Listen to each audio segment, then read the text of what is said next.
میری طرف سے تمام قوم کو 14 اگست کا جشن آزادی مبارک ہو، بہنوں، بیٹیوں، ماؤں کو۔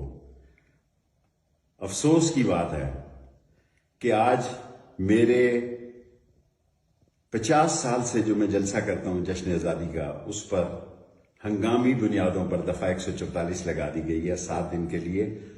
ہمارا سٹیج، ہمارے لاؤڈ سپیکر، ہمارے بجلی، ہماری آتش بازی، سارا سامان جو ہے اس کو پولیس نے قبضے میں لے لیا۔ رات انہوں نے میری بہنوں، میرے بھتیجوں، میرے بھائیوں کے گھر میں ریڈ نہیں کیا، ڈکیتی کی، اور وہاں سے تمام قیمتی سامان اٹھا کے اسی طرح لے گئے جس طرح میرے گھر سے اسلام آباد سے 2 دفعہ لے کر گئے ہیں۔ ہمارا جرم کیا ہے؟ ہم پاکستان کے وہ وفادار لوگ ہیں جنہوں نے 16 دفعہ وزارت پہ، جن پہ کوئی کرپشن کا کیس نہیں، اور پاک فوج کے ساتھ کھڑے ہوتے ہیں۔ 2 دفعہ پاک فوج کی وزارتوں میں رہے، اور 9 مئی کے واقعے کی مذمت کرنے والے لوگوں میں شامل ہیں، اور ہم پاکستان سے باہر تھے، رات کو آئے، اور لیکن یہ بات کہنا چاہتے ہیں کہ خدا کے لیے غریب کے حالات کو سمجھیں۔ میں انوار اللہ کاکڑ صاحب کو بھی فون کرنے لگا تھا کہ ہمارے ساتھ بڑی زیادتی ہو رہی ہے، لیکن کیونکہ ہمارے جو اہل تشیع حضرات ہیں ان کے ساتھ امام زین العابدین کے دن کی احترام اور حرمت کے لیے ہم نے فیصلہ کیا کہ 11:10 پر ہم نے یہ فنکشن ختم کر دینا ہے۔ آپ سوچیں کہ اس ملک میں 160 سے 180 روپے انہوں نے آٹا کیا، انہوں نے بجلی 50 سے 60 روپے فی یونٹ کی۔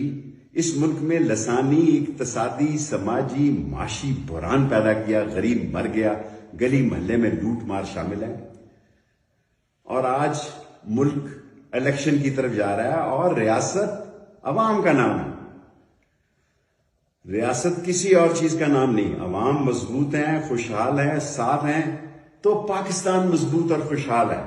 اگر عوام خفا ہیں تو ملک کے مسائل ہیں، اور وہ لوگ جو پاکستان میں طرح طرح کی باتیں کرتے ہیں۔ جب میں کہتا تھا نون سے شین نکلے گی تو آپ میرا مذاق اڑاتے تھے۔ میں کہتا تھا جتنے نام اخباروں میں آ رہے ہیں، ٹی وی پہ آ رہے ہیں، ان میں سے کوئی نام نگران وزیر اعظم کا نہیں آئے گا، آپ لوگ میرا مذاق اڑا رہے تھے۔ اور میں آج بھی یہ بات کہنا چاہتا ہوں، میں نسلی ہوں، صرف دوستی نبھا رہا ہوں۔ میری ایک سیٹ جو ہے صرف جمالی صاحب کے کام آئی، وہ میرے ایک ووٹ سے ولسن کی طرح وزیر اعظم بنے۔ میں ایک ووٹ کی قلم دوات کی سیاست پر اپنی پارٹی میں سیاست کرتا ہوں، لیکن جن لوگوں سے آپ کو کسی نے غلط مشورہ دیا، پریس کانفرنس کروائی، ان کو اس قابل ہی نہیں چھوڑا کہ وہ عوام کے جانے کی پوزیشن میں ہو۔ مرد وہی ہوتا ہے جو حالات کا مقابلہ کرتا ہے، چٹان کی طرح ڈٹ جاتا ہے، نسلی اور اصلی ہوتا ہے، اور سچ بات منہ پہ کہتا ہے۔ سچ بات یہی ہے کہ اس ملک میں 16 مہینوں میں جو ظلم و ستم، لوٹ مار، اور جو کرپشن اور ممبروں کی خرید و فروخت ہوئی، آپ اندازہ کریں کہ پاکستان کے وزیر اعظم کے نام کی پریس کانفرنس راجہ ریاض صاحب نے کی ہے، جو موجود تھے سندھ ہاؤس میں، جہاں ممبروں کی خرید و فروخت کی منڈی لگی گئی۔ اب وہ وقت ہے، میں کہتا تھا کہ نون سے شین نکلے گی، آپ میرا مذاق اڑاتے تھے۔ آج ان کے حالات دیکھیں، ان کا حال پوچھیں، ان کی پوزیشن عوام میں جانے کے قابل نہیں ہے، یہ اس قابل نہیں ہے کہ یہ عوام میں جا سکے۔ اور ملک کے مسائل اتنے گمبھیر ہیں کہ اگر انہیں حل نہ کیا گیا تو کوئی پارٹی، کوئی سیاستدان اس ملک کے معاشی بحران سے نہیں نکال سکتا اس ملک کو۔ میں بڑا معذرت خواہ ہوں جن لوگوں نے آج مجھے مجبور کیا کہ میں ویڈیو پہ تقریر کروں۔ اگر میں اب جاؤں لال حویلی تو میں جا سکتا ہوں، اس میں کیا ہوگا کہ یہاں 9-10 محرم کو پہلے ایک دفعہ بہت بڑا خون خرابہ ہوا تھا، جسے میں نے، لال حویلی نے آگے بڑھ کے جان پہ کھیل کے، کیونکہ میں سمجھتا ہوں کہ ہر شخص کو حق حاصل ہے کہ اپنے عقیدے کا احترام کرے اور دوسرے کے عقیدے کو نہ چھیڑے۔ میں آپ سے بہت ساری باتیں کرنا چاہتا تھا، لیکن میرا سارا نظام اٹھا کر لے گئے یہ لوگ، میری ساری چیزیں اٹھا کے لے گئے. یہ مجھ سے لال ولی چھیننا چاہتے ہیں. میں اکیلا آدمی ہوں اس پاکستان میں. اگر میری کسی سے غلطی ہو گئی ہو، غیبت ہو گئی ہو، تو مجھے معاف کر دیا جائے. میں اکیلا انسان پاکستان میں اللہ اور اس کے نبی کا جھنڈا بلند کرنے والا آدمی ہوں. میں نے ایوب خان کی جیل دیکھی، اس میں کوئی ظلم و ستم نہیں تھا. پورے 7 بجے ناشتہ ملتا تھا، حالانکہ قلعہ تھا وہ.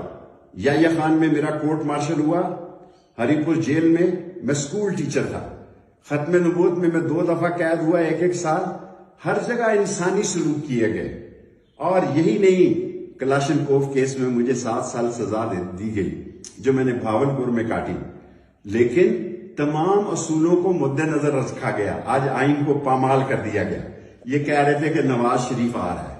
میں ان کو کہتا تھا وہ نہیں آئے گا، یہ لوگ نواز شریف کو دھوکہ دے رہے ہیں. سپریم کورٹ کا فیصلہ آ گیا ہے، ستمبر ستمبر ہوگا، بہت سارے فیصلے آئیں گے. اور اگر آپ نے ریلیف بھی لینی ہو تو اس مہینے میں ہی آپ لے سکتے ہیں، جو کہ آپ کو ملنی نہیں ہے. آپ اس ملک میں جو آپ نے 13 پارٹیوں کا ایک جمعہ بازار لگایا تھا، ایک جگتو فرنٹ بنایا تھا، اس کا ستیہ ناش ہو گیا. ایمل کاسی نے کیا بیان دیا ہے، مینگل صاحب نے کیا بیان دیا ہے. ابھی تک میری نظر سے نواز شریف یا مریم بی بی میں بچوں کی، لیڈیز کی سیاست پہ بات نہیں کرتا، لیکن باپ پارٹی کے بارے میں وہ جو کچھ کہہ چکی ہیں میں اس پر تبصرہ نہیں کرنا چاہتا. لیکن پاکستان ہماری زندگی اور موت ہے. پاکستان ہماری آخری ریڈ لائن ہے. پاکستان کے لیے ہم نے جینا ہے، مرنا ہے، اور اللہ اور اس کے نبی کا جھنڈا بلند کرنا ہے. لیکن یہ جو دبئی میں میٹنگیں کر رہے تھے، یہ جو سعودی عرب میں میٹنگیں کر رہے تھے، سارے پاکستان کے صحافیوں کو میرے ان سے بہت اچھے تعلق ہیں. 4 دفعہ میں انفارمیشن منسٹر رہا، 16 دفعہ میں 4 دفعہ انفارمیشن یا 3 دفعہ رہا. جتنے نام انہوں نے دیے بطور نگران وزیر اعظم، کوئی ایک صحافی بتایا جو یہ کہے کہ میرا نام درست نکلا. عوام کا فیصلہ جو ہے، عوام کو فیصلے کا حق دیا جائے. ریاست عوام ہے، عوام خوشحال ہوں گے تو پاکستان خوشحال ہوگا، معاشی، سیاسی، اقتصادی ترقی ہوگی. ورنہ آپ اس بحران اور بھونچال میں پھنس جائیں گے کہ پاکستان اور پاکستان کے 24 کروڑ لوگ، اور میں الیکشن کمیشن کو بھی کہنا چاہتا ہوں، اور میں جناب انوار الحق کاکڑ صاحب سے بھی کہنا چاہتا ہوں، آسانی سے 90 دن میں الیکشن ہو جاتے ہیں. مردم شماری کے تحت کرائیں، مردم شماری کے بغیر کرائیں، لیکن الیکشن کرائیں. الیکشن کرائیں گے تو ساری دنیا میں آپ کا وقار بھی بلند ہوگا. IMF کی خیرات اور زکوٰۃ اور جو ہدیہ آپ کو ملنا ہے وہ بھی ملے گا، اور دنیا بھی آپ کی مدد کرے گی. یہ کہا جا رہا ہے کہ ہمارے دوست، ہم جغرافیہ میں اتنی اہم جگہ پہ ہیں کہ چین ہمارا عظیم دوست ہے، سعودی عرب ہمارا بھائی ہے، UAE ہے.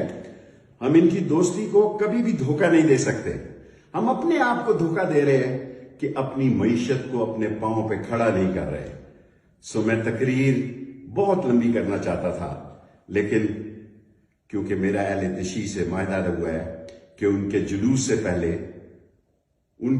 سے پہلے میں اپنی بات چیت ختم کر دوں گا. اب میں ٹویٹر پر، پہلے میں نے یہ سوشل میڈیا استعمال نہیں کیا. سارے پاکستانیوں کو کہتا ہوں کہ میرے ٹویٹر پر اگر آپ کے پاس وقت ہو تو آئیں. میں ٹویٹر کے ذریعے سیاست کرنا چاہتا ہوں. میں لڑائی جھگڑے کا قائل نہیں، اور میں ایک اہم اعلان کرنا چاہتا ہوں. وہ اہم اعلان یہ ہے کہ میں اسی تقریر کو فائنل کرتے ہوئے آج کے پروگرام کو امن و امان کے لیے، اسلام کی سربلندی کے لیے، پاکستان کے استحکام کے لیے اور قانون کے احترام کے لیے، میں نہیں چاہتا کہ میرے ورکر دفعہ 144 میں پکڑے جائیں. ابھی تک ایک کیس سے ضمانت ہوتی ہے، باہر جیل پہ آتا ہے تو دوسری FIR غریب آدمی کے خلاف کھڑی ہوتی ہے. اور ڈیوڑیوں میں MPAO کی جو سیفٹی ایکٹ کے تحت ڈیوڑیوں کے اندر ہی آرڈر پڑے ہوئے ہیں. عدلیہ کا مذاق اڑا دیا گیا ہے. میری گاڑیاں، میری گھڑی، میرے کیمرے، میرے پیسے سب جو اشفاق بڑائچ اور اشتیاق فیض صاحب جو ہے وہ ایک دن ان کو دینے ہوں گے، قانون کے تحت دینے ہوں گے۔ میں پاکستانیوں، آج میرا دل دکھ رہا ہے، دل خون کے آنسو رو رہا ہے کہ آج ہم جشن آزادی نہیں منا رہے اور اس کو منسوخ کر رہے ہیں۔ ہر آدمی اپنے گلے میں جھانکے کہ ان حالات میں جشن آزادی منانا کتنا ضروری ہے، کیونکہ اس سے پاک فوج کے امیج کو، عزت اور وقار کو، شہیدوں کے عزت اور وقار کو بلندی ملے گی، ملتی ہے۔ اور سارا راولپنڈی اس میں 50 سال سے شامل ہوتا ہے، لیکن میں بھاری دل سے آج کے اس جلسے کو ختم کرنے کا اعلان کرتا ہوں، اور کوئی امن و امان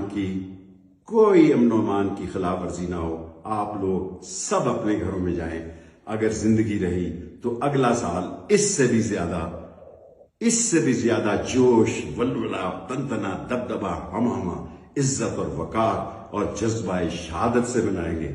اگر ہم زندے رہے تو پاکستان کا جھنڈا انشاءاللہ بلند کریں گے۔ اسلام زندہ باد، پاکستان زندہ باد، پاکستان کے عوام زندہ باد۔